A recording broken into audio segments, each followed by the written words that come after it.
ሰላም ጤና ይስጥልኝ የተከበራችሁ ተመልካቾቻችን የስፖርት ትንታኔ ፕሮግራማችን ከአሁን ሰዓት ጀምሮ ወደ እናንተ ወደ ተመልካቾቻችን መቅረብ ይጀምራል።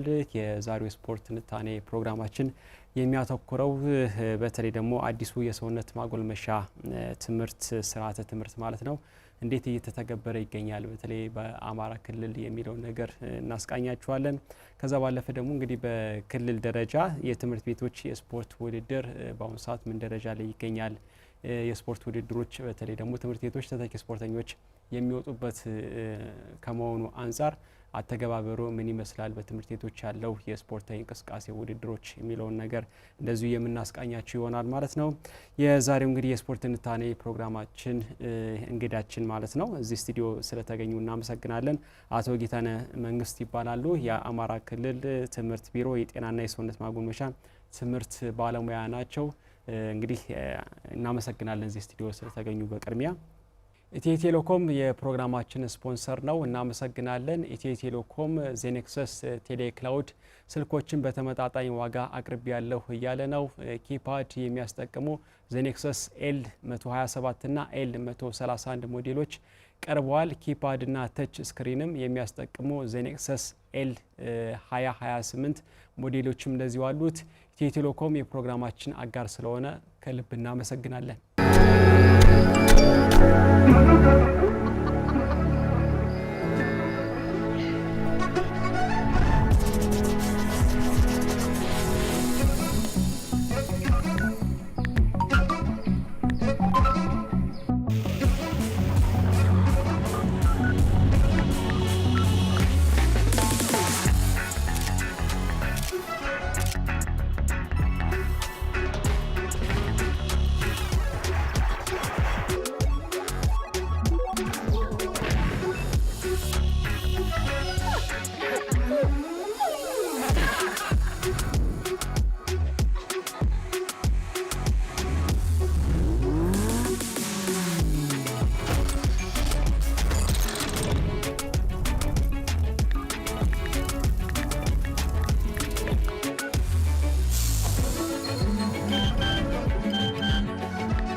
ዜኔክሰስ ኤል 127 ኤል 131 ኤል 2028 ዜኔክሰስን ያዙ፣ ከዓለም ጋር ይጓዙ።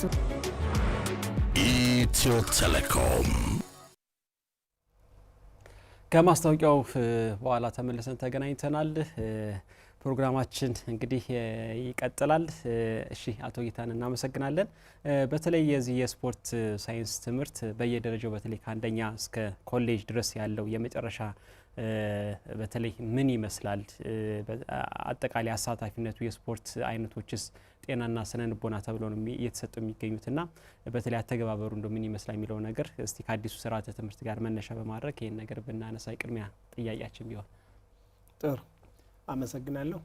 ያው ቅድም እንዳነሳው በክልላችን ከአንደኛ እስከ 8ኛ ክፍልና እንዲሁም ከ9ኛ እስከ 12ኛ ክፍል በተለያየ ጊዜ የጤናና የሰውነት ማጎልመሻ ትምህርት ስርዓተ ትምህርት ተሻሽሏል፣ በአዲስ ቀርቧል።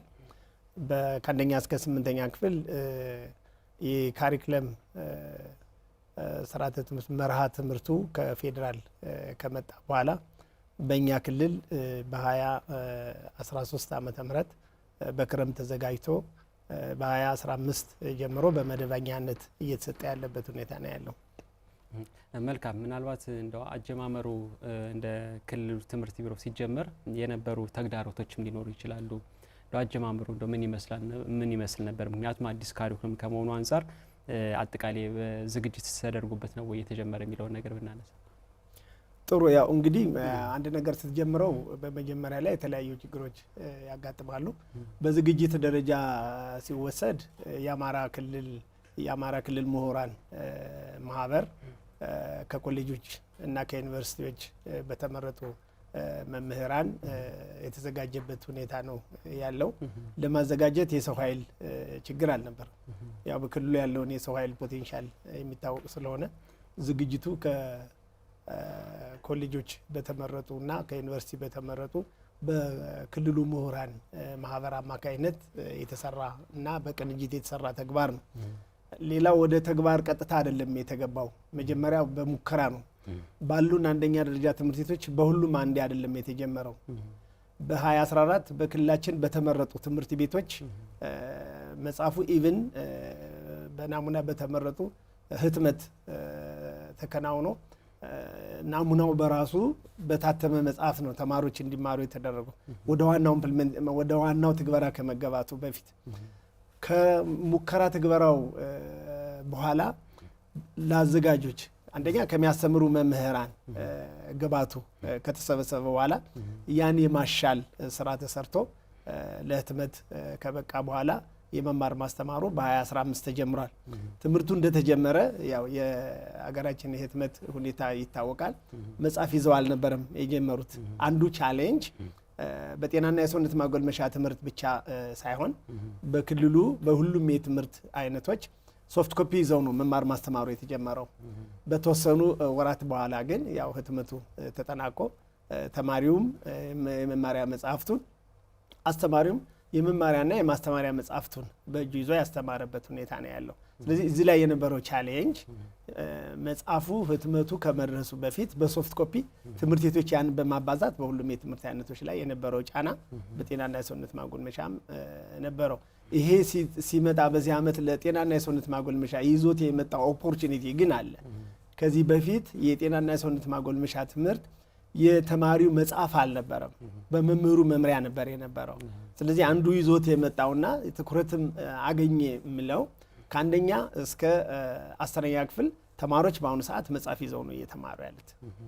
ምናልባት እንደው አንድ ስርዓተ ትምህርት ሲቀየር መቼም የራሱ የሆነ መነሻ ነጥቦች ይኖሩታልና እንደው ከዛ አንፃር መረጃ ይኖሩታል ብዬ አስባለሁና ምናልባት የተለየ የሚያደርገው ነገር ምንድነው? ከበፊቱና የአዲሱ ስርዓተ ትምህርት ልዩነታቸው የተለየ የተሻሽሎ የቀረበው ነገር ምንድነው የሚለው ነገር ብናስ ጥሩ። እንግዲህ አንዳንድ ጊዜ ያው እንግዲህ የምትሰጣቸው የትምህርት አይነቶች ሳይንሳዊ ይዘት ያላቸውና ሳይንሳዊ ናቸው።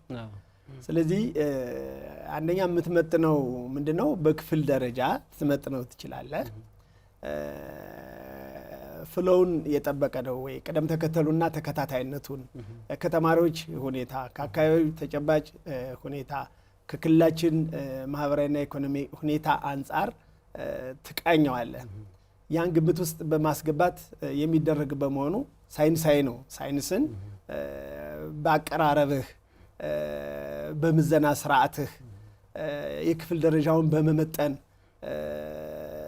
የቲንኪንግ ካፓሲቲ የማሰብ ብቃታቸውንና የእንቅስቃሴ ክህሎታቸውን ነው እየጨመርክ የምትሄደው። ስለዚህ አንደኛው ምንድነው በዚህ ላይ ያለው ከዚህ በፊት በተለይ ከአንደኛ እስከ 4ኛ ክፍል የጤናና የሰውነት ማጎልመሻ ከሌሎች የትምህርት አይነቶች ጋር ነበር የሚሰጠው። ከስነ ጥበብ ጋርና ከስዕል ጋር በነበር ነው የሚሰጠው። ምንድን ነበር ከዚህ ከመሻሻሉ በፊት የነበረው? ኤስቴቲክስ ተብሎ ነበር የሚሰጥ የነበረው። ኤስቴቲክስ ኤንድ ፊዚካል ኤዱኬሽን ተብሎ ነበር የሚሰጥ የነበረው። ማንን ይይዛል? ኤስቴቲክስ ኤንድ ፊዚካል ኤዱኬሽን የጤናና ሰውነት ማጎልመሻን ይይዛል፣ ስዕልን ይይዛል፣ ስነ ጥበብን ይይዛል። አሁን ግን ራሱን ችሎ ነው ከአንደኛ እስከ 4ኛ ድረስ የሚሰጠው። ይሄ አንዱ ኦፖርቹኒቲ ነው። ሌላኛው በዚህ በአዲሱ ከዚህ በፊት ያልነበረ የገባው ምንድነው? በተለይ መስተጋብርን፣ የማህበራዊ ግንኙነትን የትምህርት ይዘቱ አካል ተደርጎ አንድ ቻፕተር ገብቷል። አሁን የምታየው በተለይ የስፖርታዊ ጨዋነት በሀገራችን እና በክልላችን ያለውን ታያለ። ትልቅ ችግር አለው። ያን እነ ፋይዳ ከዚህ በፊት ኢንዳይሬክት ነበር የምታገኘው። ማህበራዊ ግንኙነትን በስፖርታዊ እንቅስቃሴዎች በውድድሮች ታገኘዋለህ። አሁን ግን ከአንደኛ እስከ 8ኛ ክፍል ይዘት ሆኗል። ይዘቱ ነው የመጣበት። አንዱ ኦፖርቹኒቲ የምለው የተማሪዎችን መልካም ግንኙነት ሊያጠናክር በሚችል መንገድ በሰውነት ማጎልመሻ ትምህርት በመማራቸው ልጆቹ ማህበራዊ ግንኙነታቸውን የሚያጠናክሩበት፣ ያንን ሊያዳብሩበት ኢቭን ተማሪዎች እንግዲህ ዳኛውም አሰልጣኙም ምን የሚወጡት ከትምህርት ቤት ነው። ስለዚህ በዳኝነት ጊዜ ልጆቹ በማህበራዊ ግንኙነትና ስሜታዊነት ላይ የሚል ርዕስ ስላለው ዲሲሽን ሜከር ውሳኔ ሰጭነትንም የሚማሩበት ከትምህርቱ ጋር አያይዘው የሚማሩበት ሁኔታ ተካቶ የገባ በመሆኑ አዳጊ የሆነ ነገር እንዳለው ነው የሚያሳየው። ብዙ ጊዜ የሚነሳ ነገር አለ። ለምሳሌ የሰውነት ማጎልመሻ ትምህርት አንዳንዶች ያው ሜዳ ላይ በሚደረጉ እንቅስቃሴዎች ናቸው ውጤት ሊመጣ የሚችሉ የሚለው ነገር የሚያነሱ አሉ።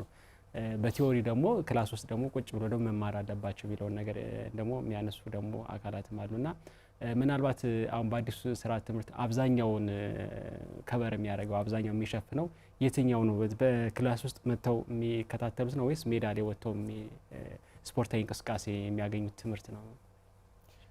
ጥሩ እንግዲህ አንድ ትምህርት ይሰጣል ሲባል ከልጆቹ የሚጠበቅ እውቀት አለ፣ ክህሎት አለ፣ አመለካከት አለ። በእነዚህ ነው።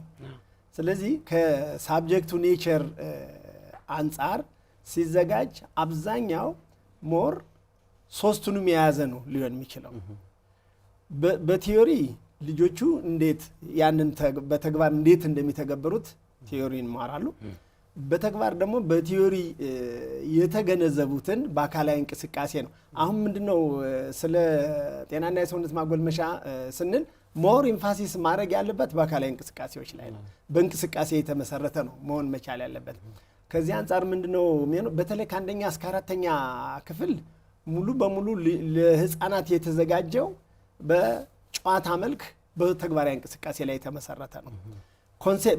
ስለ ሰውነት ማጎልመሻ ትምህርት ጽንሰ ሀሳቦች የሚጀምሩት ከአምስተኛ ክፍል ጀምሮ ነው። ስለዚህ አንደኛ የትምህርት አሰጣጡ ጤናና የሰውነት ማጎልመሻ እስከሆነ ድረስ ስሩ በእንቅስቃሴ ነው መሆን መቻል ያለበትና ከ1 እስከ 4 ሙሉ በሙሉ በእንቅስቃሴ ላይ የተመሰረተ ነው። ከአምስተኛ ክፍል ጀምሮ ባለው ግን ጽንሰ ሀሳቦች አሉት። ስለዚህ ጽንሰ ሀሳብ አለ፣ በተግባር የሚሰሩ አሉ። እንዴት እንደሚሰሩ ፕሮሲጀሮችን ነው እንዴት እንደሚሰሩት ፕሮሲጀሮችን ነው የሚያሳየው።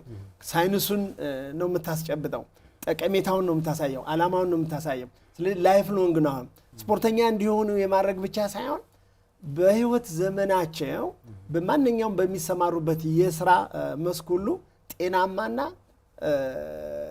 በአእምሮም በአካልም የዳበረ ፈጣን ጠንካራ ትውልድ ከመፍጠር አንጻር ነው የሚቃኘው። መልካም። ምናልባት እንግዲህ የፌዴራሉ ካሪኩለም አለ፣ የክልሉ ካሪኩለም አለ። እንዴት ሁለቱ ተናባው ነው ይሄ ነገር ተግባራዊ የተደረገው? ይሄን ነገር ብናነሳው ጥሩ። እንግዲህ ካሪኩለም በአንድ ሀገር ውስጥ ሊኖር የሚችለው አንድ ካሪኩለም ብቻ ነው። ስለዚህ የስርዓተ ትምህርት ቀረጻው የሚነሳው በሀገር ደረጃ ነው። በሀገር ደረጃ ስርዓተ ትምህርቱ መርሃ ግብር አለ፣ የስርዓተ ትምህርት መርሃ ግብር አለ። በፌዴራል ነው ያለ ተከታታይ የሆነ ፍሎው ቻርት አለ፣ የትምህርት ይዘቶች ፍሎው ቻርት አለ። እሱ ቻርት በፌዴራል ነው የሚዘጋጀው። ከተማሪዎች የሚጠበቀው ችሎታ አለ፣ እሱም የሚዘጋጀው በፌዴራል ነው። በክልል ደረጃ የሚዘጋጀው የማስተማሪያ መጽሐፉና የመምህሩ መምሪያ ብቻ ናቸው። ስለዚህ በአንድ ሀገር ውስጥ የክልልና የፌዴራል ሚል ስርዓተ ትምህርት የለም። ስርዓተ ትምህርቱ አንድ ነው። ቴክስቱና ዝግጅቶቹ ግን ከባቢያዊ የሆነ ነገር አለ። ከ1 እስከ 4 በተለይ ክልልህን፣ አካባቢህን፣ ቀበሌህን፣ ዞንህን ሚል ነገር ስለሚኖረው ማለት ነው። መልካም። ምናልባት እንግዲህ የስርዓተ ትምህርት ሲዘጋጅ የተሄደበት ርቀት ከዛ ባለፈ የከፍተኛ ትምህርት ተቋማት ተሳትፎ ምን ይመስል ነበር በወቅቱ የነበረው ሁኔታ? እንግዲህ ቅድም መግቢያዬንም እንዳልኩ ዝግጅቱ ከፌዴራል እንደደረሰ ቢሮው ከአማራ ክልል ምሁራን መማክርት ጋር ነው ውል የያዘው። ስለዚህ ዝግጅቱን በባለቤትነት ቴክኒካል ፓርቱን በምሁራን ማህበሩ ነው የተመራው። ቢሮ በበጀት ነው። አዘጋጆቹ የዩኒቨርሲቲና የኮሌጅ መምህራን ናቸው። እነዚህ የተመረጡት በካውንስሉ ነው፣ በምሁራን ካውንስሉ ነው የተመረጡት። ስለዚህ አሁን ምንድነው በዚህ ዙሪያ ላይ በቅንጅት የተሰራና የከፍተኛ ትምህርት ምሁራን የተሳተፉበት ነው። አጋጣሚ እንደ ድሉ ነው የኛ የክልል አዘጋጆች በፌዴራልም በስርዓተ ትምህርት ቀረጻው ላይም የተሳተፉ ስለነበሩ በዝግጅቱ የተሻለ ነው ብሎ መውሰድ ይቻላል። እንደው በተለይ የስፖርት ሳይንስ ወይም ደግሞ ሰውነት ማጎልመሻ ትምህርት በግብዓት ለማገዝ የተደረገ ጥረት አለ? አሁን አንዳንዴ የተለያዩ ትምህርት ቤቶች ላይ በምናይ ጊዜ ግብዓት ሳይሟላ ትምህርቱ ሲሰጥ የምንመለከትበት አጋጣሚ አለና ከዚህ አንጻር ያለው በግብዓት ከማሟላት አንጻር እንዴት ነው ያለው አተገባበሩ? አንዱ እንዳልከው በተግባር የሚደረግ የመማር ማስተማር ስራ ነው። የጨዋታ አይነቶች አሉት፣ የስፖርት አይነቶች የምንላቸው አሉት። ሁሉም የስፖርት አይነቶች አሉ፣ የባህል ስፖርትን ጨምሮ እነዚህ ግብዓት ይፈልጋሉ። አሁን ባሉት በትምህርት ቤቶች የነዚህ አቅርቦት ችግር አለ፣ የአቅርቦት ችግር አለ። እንደ ክልል የሚወርድ ነገር የለም። ያው የትምህርት ዲሰንትራላይዜሽን ነው፣ ያው ራስ በእንትን ላይ ነው ያለው። በወረዳና በትምህርት በራሳቸው አቅም ነው እየተደረገ ያለው። ስለዚህ እንደ ማንኛውም መማር ማስተማር እንደ ሌሎች የትምህርት አይነቶች ከክልል የሚጠበቀው የመጽሐፍ አቅርቦት ነው። መጽሐፍ ከማቅረብ በስተቀር በክልል ደረጃ የሚወርድ ነገር የለም። ሌሎች ግብዓቶችን ማሟላት የታችኛው መዋቅር የስራ ድርሻ ነው፣ በተለይ የወረዳና የትምህርት ቤቶቹ ማለት ነው። አሁን እስካሁን ባለው የትምህርት ቤቶች በራሳቸው በውስጥ ገቢና ወረዳዎች ደግሞ ከመደበኛ በጀት እየተመደበላቸው የስፖርት ማቴሪያሎች የሚሟሉበት ሁኔታ አለ። ይሄም አሁን ካለው ገበያ ሁኔታ ጋር ሲታይ ዘመናዊ የስፖርት እቃዎች በትምህርት ቤቶች አሉ ማለት ግን አይቻልም። ጥረት አለ። እንደ የመጽሐፍ ተደራሽነት ምን ያክል ነው? እንግዲህ አማራ ክልል በጣም ሰፊ ክልል ነው፣ ብዙ ትምህርት ቤቶች ያሉበት አካባቢ ነው፣ በወረዳ በቀበሌ ጀምሮና ምናልባት የመጽሐፍ ስርጭቱ በምን ደረጃ ላይ ሰርቷል ተብሎ መናገር ይቻላል? ጥሩ። የመጽሐፍ የጤናና ሰውነት ማጎልመሻ ትምህርት መጽሐፍ እንደ ሌሎች የትምህርት አይነቶችም እየደረሰ ያለበት ሁኔታ ነው ያለው። አሁን በዝርዝሩን በእያንዳንዱን የትምህርት አይነት ባልሄድም እኔ በመጣሁበት ሳይ እስካሁን ባለው ባለፈው ላይ የታሰበው አንድ ለአንድ ነው የቀረበው፣ ግን ሁሉንም ነገር አንዴ ማሳካት አትችልም። ከዚህ በፊት 1 ለ4 1 ለ3 የደረሰበት ነበረ። አሁን ባለው ሁኔታ ላይ ወደ 1 ለ2 የወረደበት ሁኔታ ነው ያለው። አዲስ ህትመት ላይ ሲደርስ አሁን ስርጭቱን ጥምርታውን የመጽሐፍ ተማሪ ጥምርታውን 1 ለ2 ሊሆን የሚችልበት ሁኔታ ነው ያለው። እንግዲህ አሁን የመጨረሻው ህትመት ከአባይ ህትመት ታትሞ አሁን እየሄደበት ሁኔታ ስላለ ከነበረው ከ1 ለ4 ወደ 1 ለ2 ዝቅ ይላል የሚል ግምት ነው ያለኝ። ምናልባት እንደው የስፖርት ሳይንስን ተግባራዊ አዲሱን የስርዓተ ትምህርት ተግባራዊ ከማድረግ አንጻር ለመምህራን የተሰጡ ስልጠናዎች ይኖሩ ይሆን? እንግዲህ ያው መጽሐፉ ከተዘጋጀ በኋላ በክልል ደረጃ ለተመረጡ መምህራን በአሰልጣኞች በመጽሐፍ አዘጋጆች አማካይነት የአሰልጣኞች ስልጠና ተሰጥቷል። በየዞኑ የአሰልጣኞች ስልጠና ተሰጥቷል። አሁን አፕሮቹ 2 ነው። በክልል ደረጃ የአሰልጣኝነት ስልጠና ከዞኖች መርጠህ ትሰጣለህ። ዞኖች ደግሞ ሄደው በወረዳቸው ከዛ በትምህርት ቤትና በክላስተር ይሰጣሉ። ስለዚህ አሁን በትምህርት ቤት ደረጃ የሚሰጥ ስልጠና አለ፣ በክላስተር ደረጃ የሚሰጥ አለ። ወረዳዎችና ዞኖች በሚያመቻቸው አግባብ የተሰጠበት ሁኔታ ነው ያለው። እስከ ወረዳ ባለው ግን የአሰልጣኞች ስልጠና በክልል ድጋፍ በሁሉም የትምህርት አይነት ሲሰጥ የጤናና የሰውነት ማጎልመሻ ትምህርትም አብሮ የተሰጠበት ሁኔታ ነው ያለው። ስለዚህ አሁን ምንድነው ሊሆን የሚችለው? የአሰልጣኞች ስልጠና ከተሰጠ በኋላ ወረዳና ዞኖች ደግሞ ለሁሉም መምህራን በትምህርት ቤት ደረጃ ስልጠናውን ይሰጣሉ። ይሄ እንደተሰጠና ትውውቅ ተደርጓል ብሎ መናገር ይቻላል። ይሄ 100% የተሰራ ነው። ምናልባት አሁን እንግዲህ ያው ትግበራው ከተጀመረ እንግዲህ አመታትም እየተቆጠሩ ነውና ምናልባት በዚህ ውስጥ ያጋጠሙ እንደው ፈተናዎች፣ ችግሮች ይኖር ይሆን? እንግዲህ አዲስ ስርዓተ ትምህርት ነው ተግባራዊ እየተደረገ የሚገኘው። ከዛ አንጻር ሊሆኑ ይችላል እንደው ምን አይነት ችግሮች አጋጠሙ፣ ለነዛ ችግሮችስ የተወሰዱ መፍትሄዎችስ ካሉ የሚለውን ነገር ብናገር። ያው እንግዲህ የአዲስ ዝግጅት ነው። በተለይ ከ1ኛ እስከ 4ኛ ቅድም መግቢያ ላይም እንደተነጋገር ነው ከሌላ ሳብጀክት ጋር ይሰጥ የነበረ የትምህርት አይነት ነው። በተለያየ በአንዳንድ አካባቢዎች ደግሞ የመምህር እጥረት ያለበት ሁኔታ አለ። የትምህርት አይነቱ ባልሰለጠኑ መምህራን የሚሰጥ ከመሆኑ በስተቀር ያጋጠመ ችግር የለም። ሌላው ቴክኒካል ሊሆን በመማር ማስተማር ሂደት ላይ እንደማንኛውም የትምህርት አይነት የሚያጋጥሙ ክፍተቶች ታያለ በኢምፕሊሜንቴሽኑ ላይ እሱ በትግበራው ላይ ማለት ነው። ስለዚህ ይሄ ከሰው ከመምህር ከባለሙያ ልዩነቶች ሊኖሩ ይችላሉ። ሌላኛው አንድ ቅድም ማህበራዊ እና መስተጋብርና ስሜታዊነትን ሊያዳብሩ የሚችሉ እንቅስቃሴዎች ተብለው የተመረጡ ይዘቶች አሉ። እነሱ እንግዲህ ምን ደረጃ ላይ ናቸው፣ እንዴት እየተፈጸሙ ነው የሚለውን አንዱ ዙር የማየት ስራ ተሰርቷል። እንግዲህ በየ5 ዓመቱ ሪቫይዝ ይደረጋል። ቢያንስ ለ5 ዓመት በኋላ ሪቫይዝ ይደረጋል።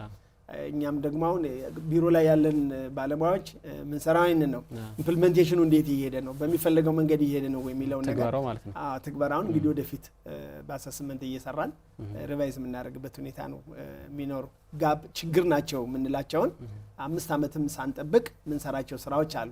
በዚህ ደረጃ ግን በጤናና የሰውነት ማጎልመሻ መጽሐፍ ዝግጅት ላይ ይሄ ችግር አለ። መምራን ባይዘይ ግምገማ ይገመገማል። በየአመቱ በመማር ማስተማሩ ያጋጠማቸውን ችግር የስርዓተ ትምህርት መገምገሚያ ፎርማት አለን። እሱን አውርደናል። በዛ መሰረት ግባት እየመጣልን ነው ያለው። በደረሰን ግባት መሰረት ግን መጽሐፉን ችግር አለበት ይቀየር መሻሻል አለበት ተብሎ የቀረበ ይዘት ግን የለም እስካሁን ባለው።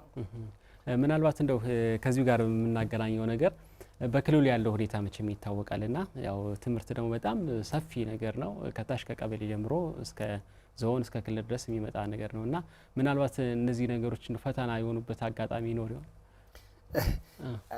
ያው እንደማንኛውም የትምህርት አይነት ይሄም ችግር አይደርስበትም ብሎ አይዋስር።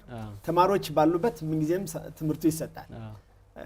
መማር ማስተማሩ በተለያየ መንገድ ጉዳት ሲደርስበት በዚህም የትምህርት አይነት ላይ እንደሌሎቹ የጉዳቱ አካል ስለሆነ በመማር ማስተማሩ ሂደት ችግር ሲያጋጥም በዚህ ሳብጀክት ላይም ተመሳሳይ ችግሮች እያጋጠሙት ያለበት ሁኔታ ነው ያለው። መልካም ተመልካቾቻችን፣ ኢትዮ ቴሌኮም የፕሮግራማችን ስፖንሰር ነው። ዜኔክሰስ ቴሌክላውድ ስልኮች የተለያዩ ማህበራዊ ሚዲያዎችን ያስጠቅማሉ።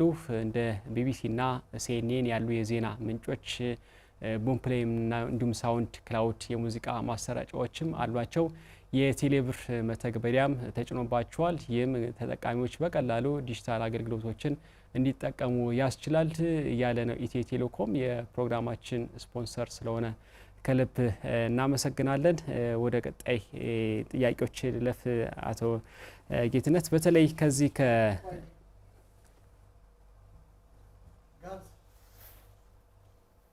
ማስታወቂያው ልጋብዝ የስፖንሰራችን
ኔክሰስ ኤል127 ኤል131 ኤል2028 ዛኔክሰስን ያዙ፣ ከዓለም ጋር ይጓዙ። ኢትዮ ቴሌኮም።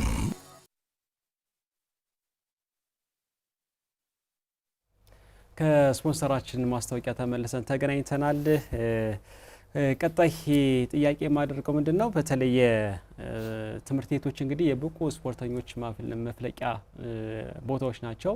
በእግር ኳስ፣ በአትሌቲክስ፣ በተለያዩ ስፖርት አይነቶች ትምህርት ቤቶች ላይ ነው እንግዲህ በርካታ ውጤታማ አትሌቶች ስፖርተኞች የተገኙትና በተለይ ትምህርት ቤቶች ላይ የሚደረጉ የስፖርታዊ ውድድሮች ለአንድ ሀገር የስፖርት እድገት ከፍተኛ አስተዋጽኦ አላቸው ተብሎ ይነገራልና ከዚህ አንጻር ምናልባት እንግዲህ የትምህርት ቤቶች ውድድር ላይ በቅርቡ እንግዲህ የተመዘገቡ ውጤት አለ፣ በሀገር አቀፍ ደረጃ የተመዘገቡ ውጤት አለና እንደዚህ አይነት ውድድሮች ከታች ጀምሮ ቢደረጉ ለሀገር ምን ያክል ጠቀሜታ ይኖራቸዋል? በተለይ ከቀበሌ ከወረዳ እስከ ዞን እስከ ክልል ደረጃ በማድረስ የተለያዩ ስፖርታዊ ውድድሮችን በትምህርት ቤቶች ማድረግ ለምንድን ነው የሚኖረው ጠቀሜታ? ጥሩ እንዳልከው ትምህርት ቤቶች የተተኪ ስፖርተኞች መፍለቂያ ምንጮች ናቸው ነው የሚባለው። አባባሉም ትክክል ነው። ትክክል የሚሆነው ምንድነው? አንደኛ ህጻናት እድሜያቸው ከ4 ዓመት ጀምሮ ቅድመ አንደኛ ደረጃ የሚባለው ወደ ትምህርት ቤት የሚመጡት ህጻናት ከ4 ዓመት ጀምሮ ነው። 4፣ 5፣ 6 ዓመት ቅድመ አንደኛ ላይ ይማራሉ። የጤናና የሰውነት ማጎልመሻ ትምህርት ተቀናጅቶ ልጆቹ እዚህ ላይ ነው የሚጀምሩት። ከዚህ ይጀምራል። የጤናና የሰውነት ማጎልመሻ አይባል እንጂ እንቅስቃሴውና ትምህርቱ እዚህ ላይ ይጀምራል። ስለዚህ ከታች ከህፃንነት ጀምሮ ከአንደኛ ክፍል ጀምሮ ደግሞ አዚ ሳብጀክት ይሰጣል። ስለዚህ በተለይ ከ5ኛ ክፍል ጀምሮ ደግሞ የሚሰጠው የመሰረታዊ የጨዋታ ክህሎቶች አሉ፣ የስፖርት ጨዋታ ክህሎቶች አሉ፣ ቦል ጌምስ የምንላቸው ማለት ነው። እነሱ የሚጀምሩት ከታች ክፍል ጀምሮ ነው። ስለዚህ እነዚህ ልጆች በሂደት እያደጉ ሲሄዱ ከሰፈር መወከል ነው የሚጀምሩት። ቀጥሎ ትምህርት ቤታቸውን መወከል ነው የሚጀምሩት። ወረዳቸውን መወከል ነው የሚጀምሩት። አሁን ባለው በሀገራችን እና በዓለም የስፖርት ታሪክ ውስጥ ተተኪዎች መነሻቸው ትምህርት ቤት ነው። ስለዚህ አንደኛው እንደ ትምህርት አይነት ይሰጣል። ሁለተኛው ህፃናት በእድሜያቸው ከኳስ ጋር የሚገናኙበት ጊዜ ነው። ሶስተኛው የሰለጠነ የሰው ኃይል አለ። አራተኛው የማስተማሪያ የስፖርት ሜዳው እዛው ላይ ሳለ የስፖርት ስልጠና ማዕከልም ሆኖ ማገልገል የሚችልበት እድል አለ። ስለዚህ ማናል የሰው ኃይሉ አለ፣ ህፃናት የሰለጠነ መምህር አለ፣ ልዩ ስልጠና ከሰጠው የምትጠቀምበት አጠቃላይ የሆነ ስልጠና የሚሰጥ ለመማር ማስተማር የሚውሉ የስፖርት ማቴሪያሎች አሉ፣ ትምህርት ቤት የስፖርት ማዘውተሪያ ሜዳ አለው ትምህርት ቤት። ስለዚህ ልጆቹ ባላቸው ጊዜ የተማሩትን ትምህርት ወደ ተግባር ለመቀየር ምቹ ሁኔታ አለ። ያን ምቹ ሁኔታ ተጠቅሞ ሊወጣ የሚችል ስፖርተኛ አለ ማለት ነው። ስለዚህ ማይነጥፍ ምንጭ ነው መባሉ ተገቢ ስለሆነ እዚህ ላይ ቢሰራ፣ እኛ የምንሰራው መማር ማስተማሩን ነው። ከዚህ ያለፈ ከመማር ማስተማር ያለፈ ስልጠና ያስፈልጋቸዋል ልጆች። ይህን በቅንጅት ተሰርቶ ከተወጣ ባለፈው አንተም እንዳልከው በአፍሪካ 2ኛ ነው የወጣው። የኛ ክልል ተሳትፎ ባይኖረው በወቅታዊ ምክንያት እና በቅንጅት ክፍተቶች አለመሳተፋችን እንጂ የኛም ጋር የተሻሉ ተማሪዎች ተጠቃሚ የሚሆኑበት እድል ስላለ ትኩረት ተሰጥቶ በጋራ ቢሰራ ይወጣሉ የሚል አስተያየት ነው ያለኝ። አሁን በፊት የተለያዩ ጠንካራ ያሉ የስፖርታዊ ውድድሮች ነበሩ ትምህርት ቤቶች ሲከናወኑ የነበሩና እነዛ ነገሮች እንደው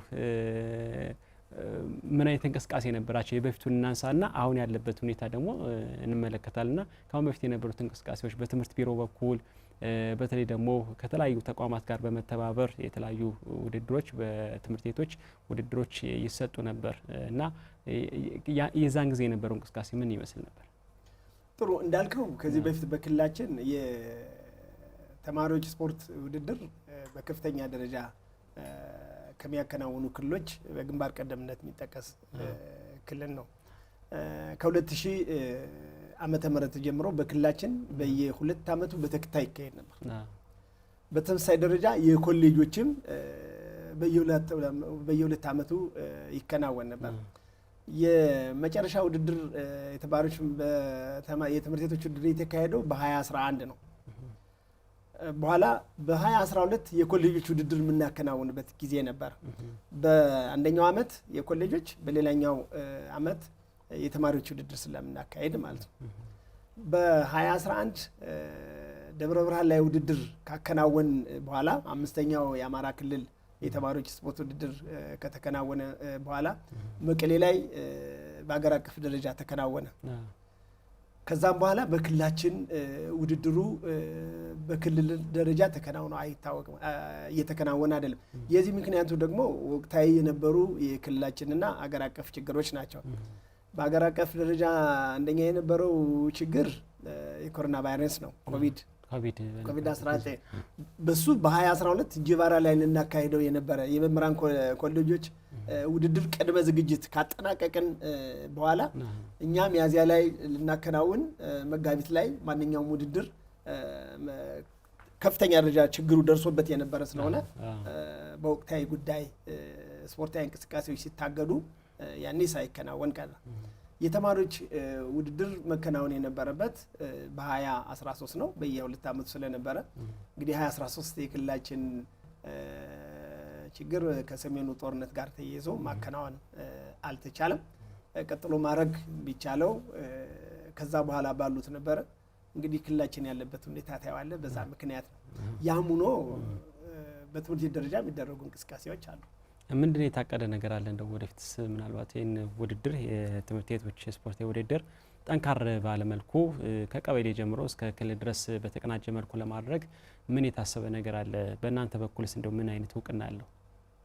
ጥሩ። አሁን ምንድነው ከዚህ በፊት እናካሄድ የነበረው የስፖርት ውድድር ሂደቱ በአገር አቀፍ ደረጃ በአዲስ እንዲካሄድ የጋራ ግንዛቤ የተፈጠረበት ሁኔታ ነው ያለው በሊግ የውድድር ሂደት። ስለዚህ አሁን በሊግ የውድድር ሂደት ያቺት አንድ ትምህርት ቤት ነው እስከ መጨረሻው የሚሄደው። የትምህርት ቤት አለ፣ በክላስተር ደረጃ አለ፣ በወረዳ በዲስትሪክት በሚል አደረጃጀት አለ፣ ቀጠናና አገር አቀፍ ነው። ስለዚህ ምን ነው መሰረት የሚያደርገው የመንግስትን ቦርደር ክልላዊ መዋቅር ሳይሆን የቦታዎችን አቀማመጥ መሰረት ያደረገ ነው። ስለዚህ አሁን ምንድነው የሚሆነው ለማከናወን እየተደረገ ያለውና እየሄድንበት ያለው ማለት ነው። ቅድመ ዝግጅት እየተደረገ ነው። ግንዛቤ ተፈጥሯል። እስከ ወረዳ ድረስ ግንዛቤ ተፈጥሯል በሊግ አደረጃጀት ለማድረግ። እንግዲህ የሰላሙ ሁኔታ እየተሻሻለ ከመጣ በአገር አቀፍ ደረጃ ውድድር ለመካሄድ እንዳለበት የቼክሊስት አካል ሆኖ ወርዷል። እኛ ማከናወን ያለብንን በትምህርት ቤት ደረጃ እያከናወን ያለንበት ሁኔታ ነው ያለው። እንግዲህ አንጻራዊ የሆነ ሰላም እየመጣ ነው። ይሄ እየሰፋ ከሄደ እኛ ደግሞ በክላስተር በቀጠና ደረጃና በዞን ደረጃ እያከናወን እስከ ሀገር አቀፍ ድረስ የሚካሄድበት ሁኔታ እየታሰበ ያለበት ሁኔታ ነው ያለው። እኛ የቅዳችን አካል አድርገን እየሰራን ያለ ነው። እንደው ያው ምናልባት እንግዲህ ከስፖርቱ ላይ ቅርበት ስላሉት በኢትዮጵያ በቀጣይ የትምህርት ቤቶች የስፖርት ውድድር ላይ በምን መልኩ መሰራት አለበት የሚለውን ነገር ሀሳብ ብናነሳ እንግዲህ በኢትዮጵያ ጥሩ ውጤት አስመዝግባለች። ዘንድሮ በተከናወነው የአፍሪካ ውድድር ላይ ጥሩ ውጤት ማስመዝገባ ይታወሳልና ምንድነው በምን መልኩ መሰራት አለበት ይህ ነገር ከማስቀጠል አንጻር የሚለውን ነገር ሀሳብም ከክልላችን መነሻ በማድረግ እንደው እዚህ ላይ ሀሳቦችን ብናነሳ ጥሩ። እንግዲህ ምንድነው የእንትኑ ስፖርት ውጤታማ ሊሆን የሚችለው ወጣቶች ባሉበት አካባቢና በውድድሩን የሚመራው ፌዴሬሽን አስተባባሪው መስሪያ ቤት ወጣቶችና ስፖርት እንዲሁም ትምህርት የጋራ ቅንጅት ፈጥረው ቢሰሩ የክልላችን ተማሪዎች ተጠቃሚ የሚሆንበት እድል ሰፊ ነው።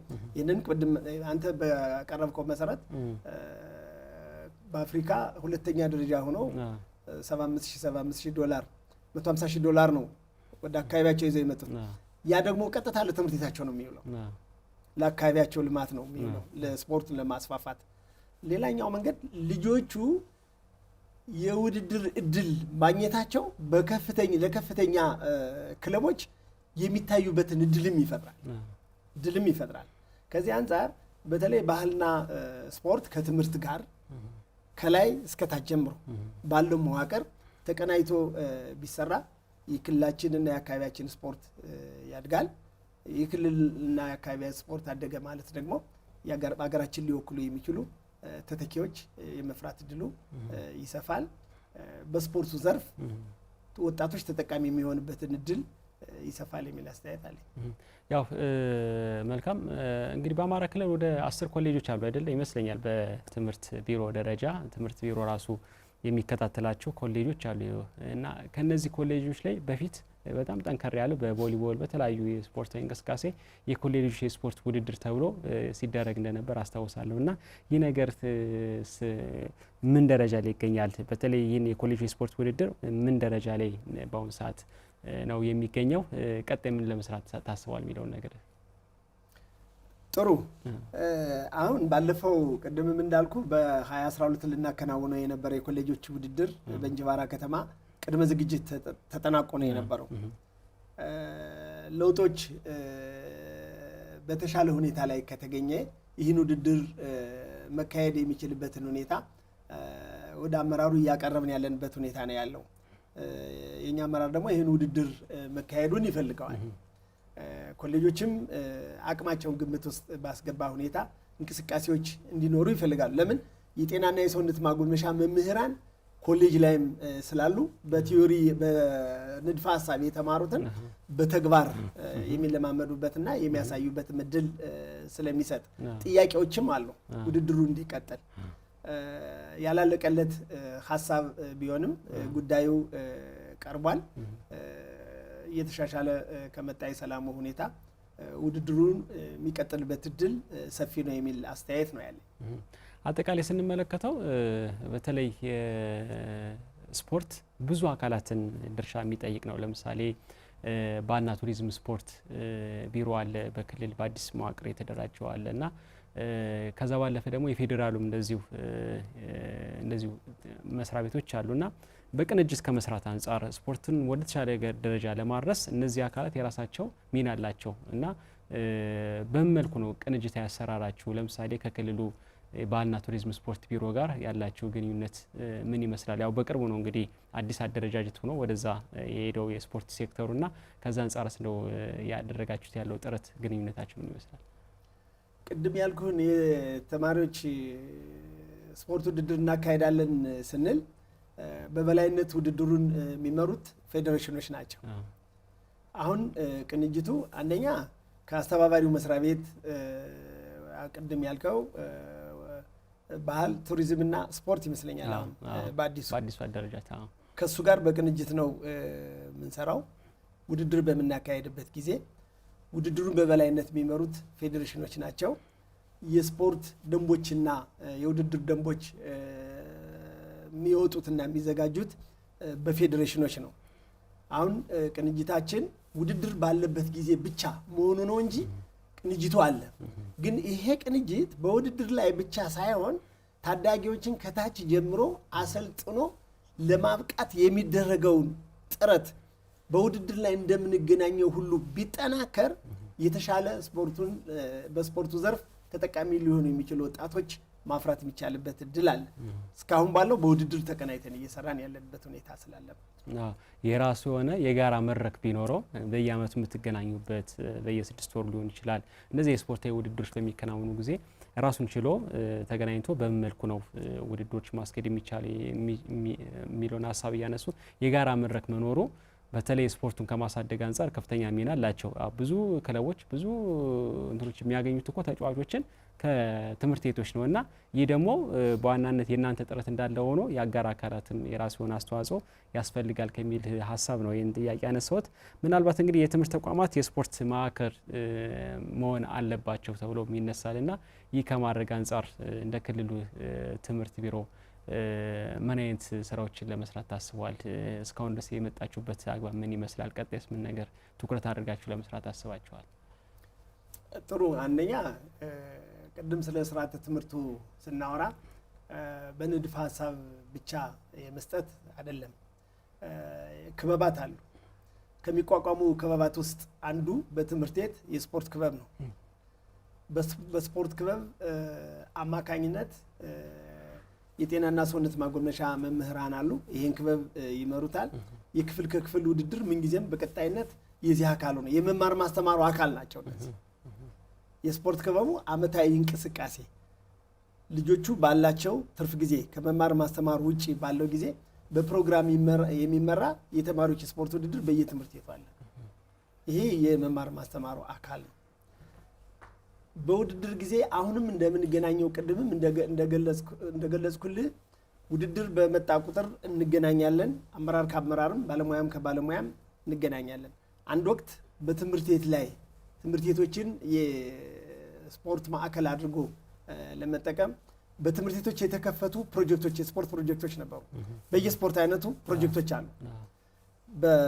ከፌዴራል ጋር ፌዴራል ወጣቶችና ስፖርት ከክልሉ ጋር ከክልሉ ትምህርት ቢሮ ጋር በመነጋገር የተከፈቱ ፕሮጀክቶች ነበሩ። የስምምነትም አካል ሆኖ ነበር። በ2005 የጋራ ተደርጎ ነበር። ይህ የጋራ ተደረገ እንጂ ታች ወርዶ ፕሮጀክቶችን በማቴሪያል እየደገፉ የማብቃቱ ሁኔታ ከፊርማ በኋላ የቀጠለ አይደለም። የተጠናከረም አይደለም። ኢቭን በስም ደረጃ እኮ አሁን የምገልጽልህ ፕሮጀክቶች አሉ ይባላል። በትምህርት ቤት በወጣቶችና ስፖርት የተከፈቱ በብሔራዊ ፌዴሬሽኖች ክትትል የሚያደርጋቸው ድጋፍ የሚደረግባቸው የፉትቦልም የአትሌቲክስም የቮሊቦልም ፕሮጀክቶች አሉ። በታችኛው መዋቅርና በባህልና ስፖርት መዋቅርና በመምህሩ ፍላጎት ላይ ተመስርተው የሚከናወኑት ውስን አሉ። በአብዛኛው ግን በእኛ በጤናና ሰውነት ማጎልመሻ መምህሩ ስልጠና የሚሰጣቸው ወጣቶችም አሉ። ይሄን አሁን እግር ኳስ ፌዴሬሽን ያወረዳቸው ኳሶች አሉ። ለእኛ 1503 ትምህርት ቤቶች ተጠቃሚ ናቸው። ለአንድ ትምህርት ቤት 20 ኳስ ነው እግር ኳስ ፌዴሬሽን የሰጠን። እነዚህ 1503 ትምህርት ቤቶች ላይ የእግር ኳስ የደረሳቸው ትምህርት ቤቶች ታዳጊዎችን ይዘው የሚያሰለጥኑበት እድልም አለ። ግን ይሄን ከአንድ ፌዴሬሽን ጋር ነው። ሌሎች ፌዴሬሽኖችም በዚህ መንገድ ማቴሪያል ቅድም ስትለው በነበረ መንገድ የስፖርት ማቴሪያሎች እጥረት አለ። ያ እጥረት ከተፈታ ስፖርተኞቹን ማፍራት ልጆቹ ፍላጎት አላቸው። ተጠቃሚነቱን ከፊት እያዩት ነው። ከአካባቢያቸው፣ ከወረዳቸው፣ ከዞናቸው እየተጠቀማለ በስፖርቱ ከጤንነታቸውም በተጨማሪ የገቢ ምንጭ እየሆነ ነው አሁን ስፖርት። ከዚህ አንጻር ምቹ ሁኔታዎች ካሉ ተቀናይተን ከሰራን ድሉ አለ የሚል አስተያየት ነው።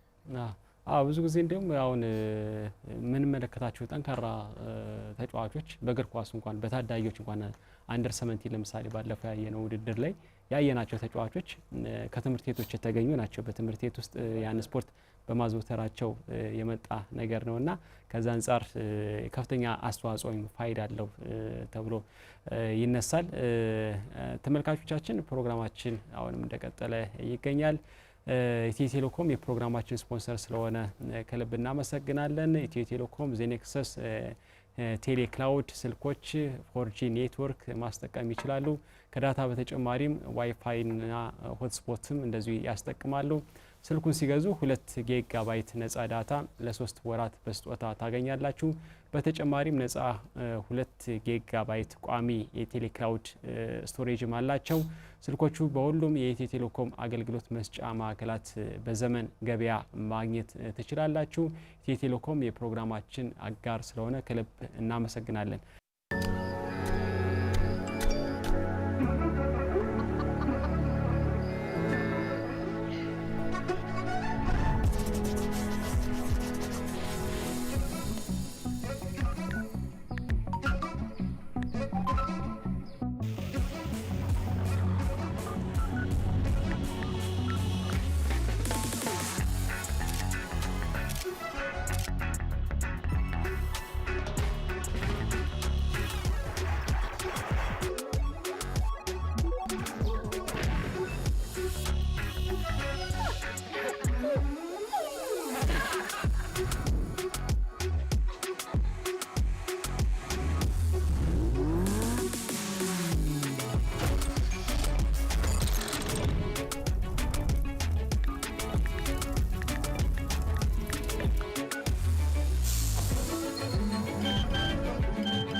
ኔክሰስ L127 L131 L2028 ዛኔክሰስን ያዙ፣ ከዓለም ጋር ይጓዙ።